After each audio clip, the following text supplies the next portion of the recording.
Narsapuram MPDO Venkataramanarao క్షేమంగా ఉండాలని కోరుకుంటున్నామన్నారు స్థానిక ఎమ్మెల్యే బొమ్మిడి నాయకర్. నర్సాపురం ఎంపీడీఓ వెంకటరమణారావు అదృశ్యంపై ఆందోళన వ్యక్తం చేశారు.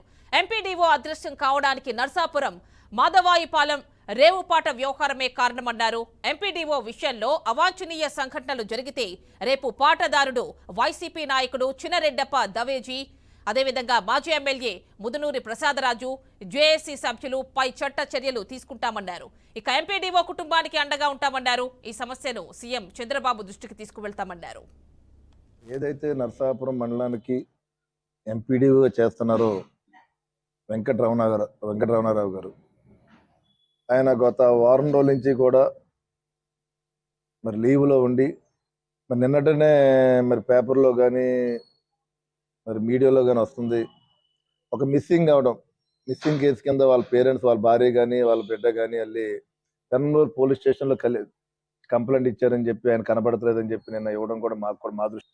అంటే నిజంగా ఆయనతోటి నాకు ఒక 1 మంత్ నుంచి కూడా ఇవాళ ఒక శాసనసభ్యునిగా నర్సాపురం ప్రజలు నాకు మరి గెలిచిన తోటి కూడా ఆయనతోటి కూడా ఎంపీటీవీ గారితో నేను మరి చాలా సందర్భంలో ఆయనతోటి ఇక్కడ కలిసి మాట్లాడుకోవడం, ప్రధానంగా ఏదైతే ఫెర్రీ వివాదం ఉందో మరి సకినేటిపల్లి నర్సాపురానికి ఉన్నటువంటి ఫెర్రీ విషయంలో కూడా మేము డిస్కషన్ చేయడం. మరి ఆయన కూడా ఏంటంటే గత ప్రభుత్వంలో ఉన్నప్పుడు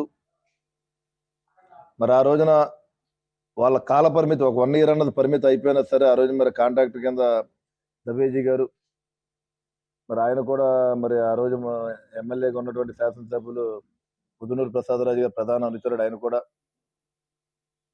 మరి ఆయన ముదునూరు ప్రసాదరాజు గారి సహాయ సహకారాలతో మరి ఆ రోజున సంవత్సరం కూడా ఆయన ఫెర్రీ చేసుకున్న పరిస్థితి మనందరం కూడా చూస్తున్నాం.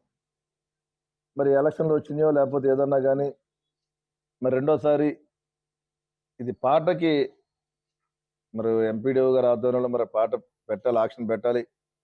మరి ఆక్షన్కి అది సమయం లేకపోవడం వల్ల ఎలక్షన్ దృష్టిలో పెట్టుకుని ఆ రోజున ఏదైతే ఫెర్రీ కాంట్రాక్టర్గా ఉన్నాడో దవేజీ గారికి రోజు వారీగా మరి ఆయనకి అక్కడ మరోసారి ఎమ్మెల్యే గారి ప్రోద్బలంతో అక్కడ ఏదైతే మాజీ ఎమ్మెల్యే గారు శాసనసభ్యులు ప్రసాదరాజు గారి ప్రోద్బలంతో మరి ఆయనకి చేసుకోవడానికి ఆ రోజున